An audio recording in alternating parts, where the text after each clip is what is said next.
आइए हम लोग आज पढ़ते हैं कि असमीकरण मितीय दोष क्या होता है या फिर नॉन स्टोइकियोमेट्रिक दोष क्या होता है।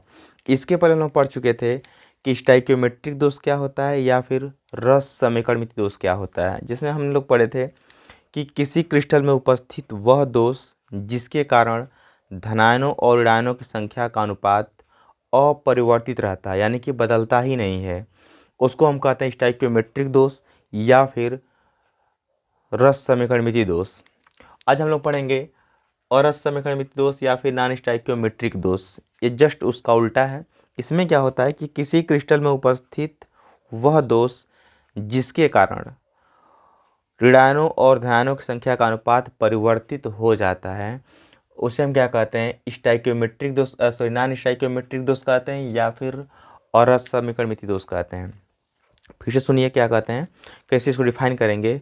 तो किसी क्रिस्टल में उपस्थित वह दोष जिसके कारण धनायनों और ऋणायनों का अनुपात परिवर्तित हो जाता है, उसे अरस समीकरण मितीय दोष या फिर नॉन स्टोइकियोमेट्रिक दोष कहते हैं। इसमें हम लोग पहला पढ़ेंगे धनायन आधिक्य दोष या फिर धातु आधिक्य दोष।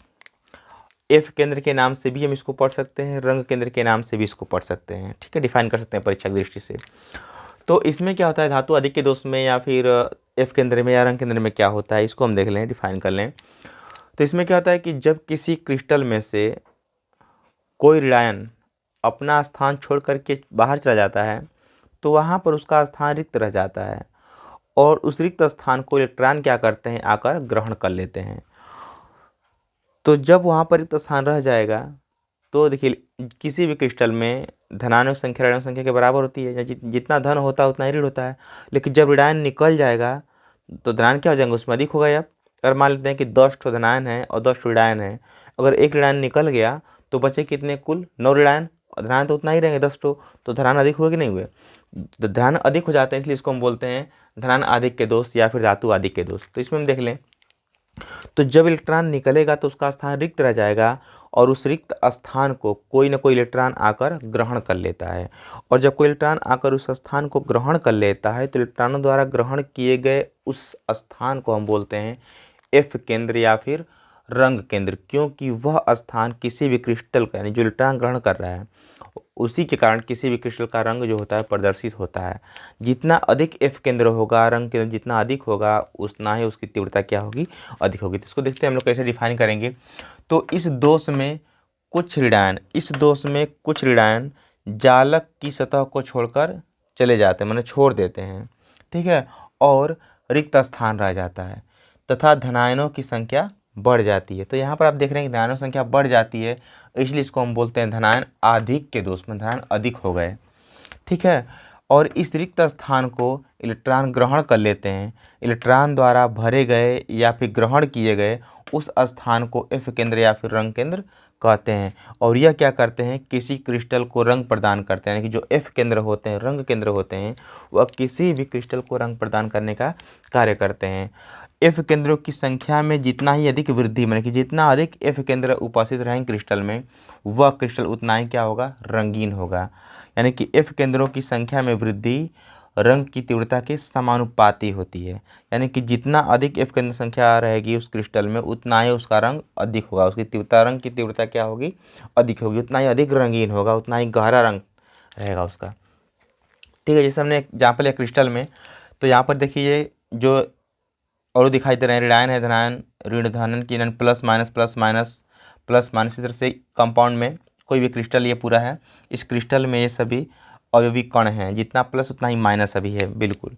लेकिन होता क्या है कि इस प्रकार के दोष में कोई ऋणायन अपना स्थान छोड़कर चला जाता है, और जब अपना स्थान छोड़कर चला जाएगा तो वहाँ पर रिक्त स्थान खाली हो जाएगा, यानी कि वहाँ का स्थान रिक्त रह जाता है और धनायन संख्या बढ़ जाती है, इसलिए इसको हम कहते हैं धनायन आधिक्य दोष।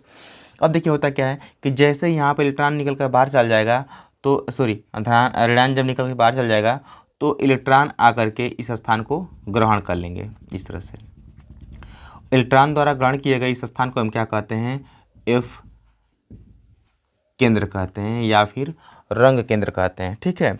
तो एफ केंद्र देखें हम, जैसे एग्जाम्पल में, जैसे LiCl लिथियम क्लोराइड है, जब लिथियम क्लोराइड को लिथियम की वाष्प में गर्म करते हैं तो होता क्या है कि Cl का एक ऋणायन, Cl का क्लोरीन का ऋणायन क्या होता है, जो ऋणायन होते हैं क्लोरीन आयन जो होता है ऋण होता है, और ये होता है प्लस और ये होता है माइनस।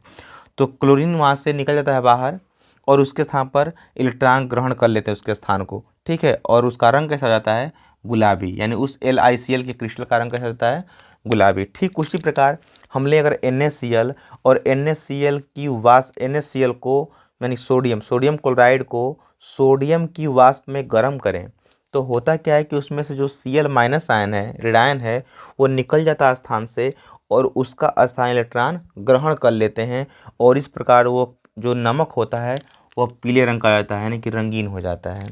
ठीक उसी प्रकार पोटेशियम क्लोराइड लें हम लोग और उसको पोटेशियम की वाष्प में गर्म करें, तो जो ऋणायन होगा वो अपना स्थान छोड़कर चला जाएगा और उसका स्थान इलेक्ट्रॉन ग्रहण कर लेगा, और इस प्रकार वो आयन भी क्या होगा, रंगीन होगा, यानी कि जो KCl का क्रिस्टल होगा वो बैगनी हो जाता है। इसलिए यहाँ पे लिखे हैं कि बैगनी KCl, पीला NaCl, गुलाबी LiCl।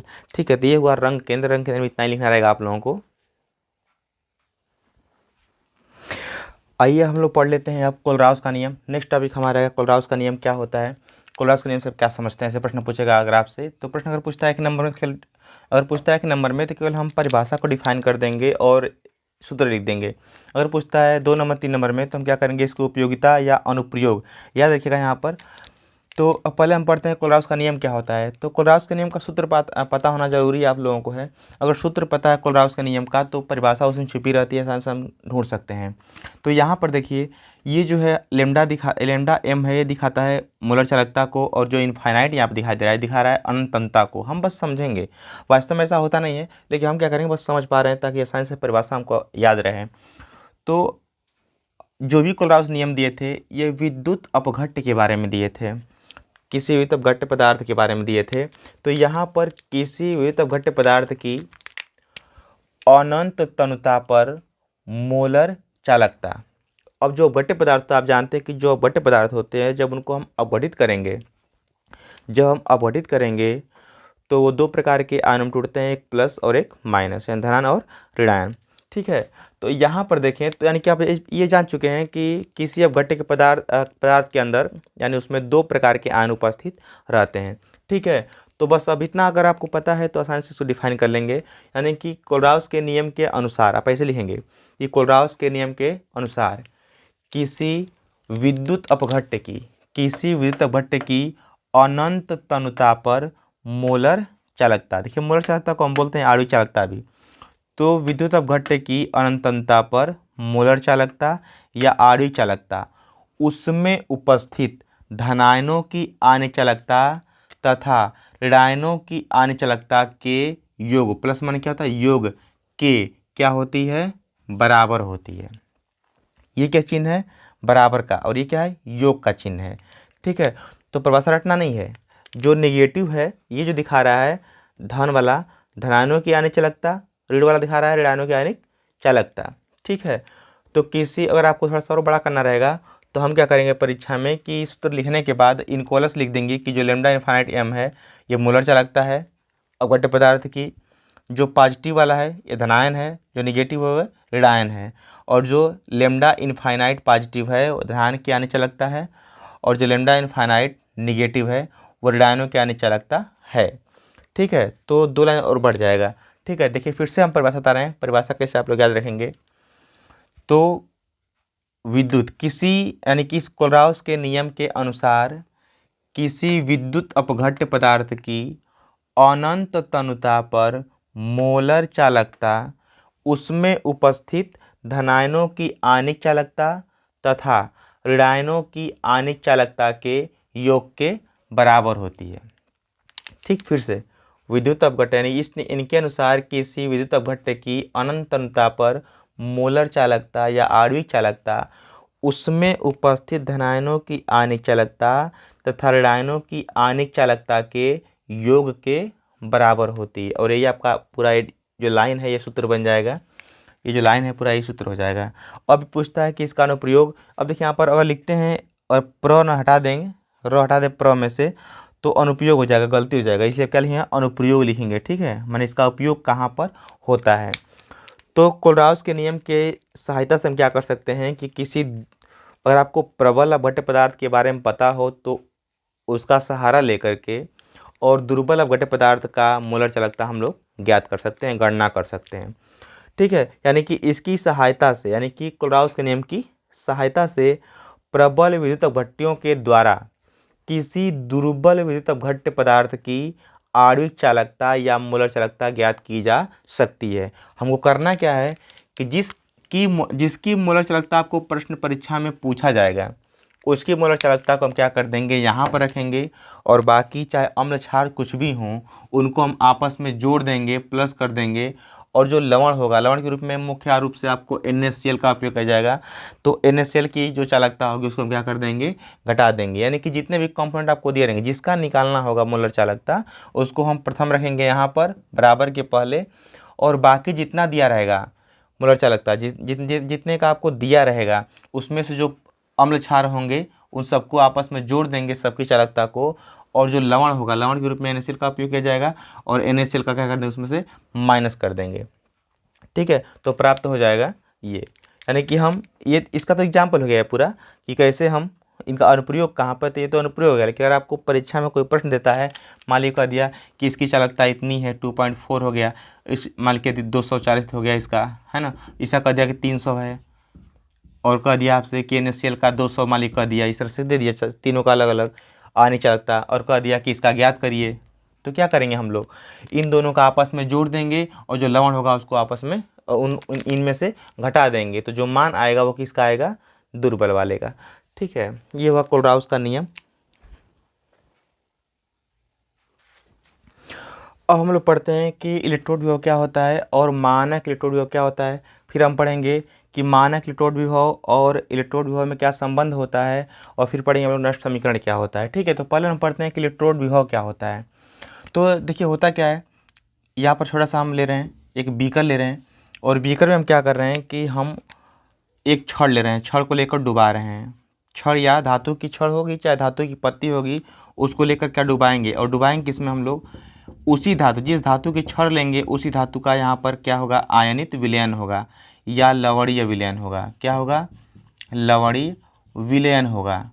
ठीक है, ये होगा। तो इसमें क्या होता है, लवणीय विलयन हो गए यहाँ से, तो जब किसी धातु की छड़ को, ध्यान से देखिएगा लो परिभाषा के इसकी इलेक्ट्रोड विभव की, यानी कि जब किसी धातु की छड़ को उसी धातु के लवणीय विलयन या आयनित विलयन में डुबाते हैं तो धातु की छड़ इस विलयन के सापेक्ष धनावेशित या ऋणावेशित हो जाती है। यानी कि अगर विलयन पर प्लस आवेश होगा तो छड़ पर अपने आप आ जाएगा माइनस आवेश, अगर इस पर माइनस आवेश होगा तो अपने आप इस पर क्या आ जाएगा, प्लस आवेश।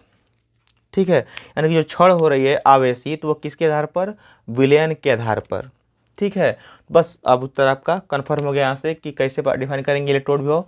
तो जब किसी धातु की छड़ को उसी धातु के लवणीय विलयन में डुबाते हैं तो धातु की छड़ इस विलयन के सापेक्ष धन आवेशित या ऋणावेशित हो जाती है तथा विलयन और छड़ के बीच में विभवांतर उत्पन्न होता है जिसे इलेक्ट्रोड विभव कहते हैं। अगर पूछता है मानक इलेक्ट्रोड विभव तो सेम वही कार्य करेंगे, बस वहाँ पर परिस्थितियाँ क्या रहेंगी, मानक परिस्थितियाँ रहेंगी। तो आप कह सकते हैं कि मानक परिस्थितियों में, मानक जब इसको पूछेगा तब कह दीजिएगा मानक इलेक्ट्रोड विभव पूछता है तो बताएंगे आप लोग कि मानक परिस्थितियों में जब किसी धातु की छड़ को उसी धातु के लवण के विलयन में डुबाते हैं तो धातु की छड़ विलयन के सापेक्ष धनावेशित या ऋणावेशित हो जाती है और विलयन और छड़ के बीच में विभवांतर उत्पन्न होता है जिसे मानक इलेक्ट्रोड विभव कहते हैं। या फिर हम ये भी कह सकते हैं और बड़ा करना चाहेंगे इसके बारे में तो हम कह सकते हैं यहाँ से कि जब किसी धातु की छड़ को 298 केल्विन ताप, 1 वायुमंडलीय दाब तथा उसी के 1 मोलर आयनित विलयन में डुबाते हैं तो विलयन तथा छड़ के बीच में उत्पन्न विभवांतर मानक इलेक्ट्रोड विभव कहलाता है। हमको बस क्या रखना है याद, बस एक ही पॉइंट का याद रखना है, इलेक्ट्रोड विभव किसे कहते हैं, तो जब किसी धातु की छड़ को उसी धातु के लवण के विलयन में डुबाते हैं तो धातु की छड़ इस विलयन के सापेक्ष धनावेशित ऋणावेशित हो जाती है तथा छड़ और विलयन के बीच में विभवांतर उत्पन्न होता है जिसे इलेक्ट्रोड विभव कहते हैं। मानक परिस्थितियों में जब यही पूरा प्रक्रिया होती है तो इसको हम कहते हैं मानक इलेक्ट्रोड विभव। और ये जो हमने कोष्टक में लिखा है ये मानक परिस्थितियाँ। हम सिंपल डिफाइन करते हैं आसानी से। जब किसी धातु की छड़ को उसी धातु के लवणीय या आयनित विलयन में डुबाते हैं तो धातु की छड़ विलयन के सापेक्ष धन आवेशित या ऋणावेशित हो जाती है और छड़ तथा विलयन के बीच में विभवांतर उत्पन्न होता है जिसे इलेक्ट्रोड विभव कहते हैं। अब देखते हैं कि मानक इलेक्ट्रोड विभव, इसको दिखाते हैं हम लोग हैं ई से और इसको दिखाते हैं ई नाट से। इसको हम दिखाते हैं किससे? ई नाट से। दोनों में संबंध पूछ रहा है तो संबंध क्या होता है? ई बराबर होता है ई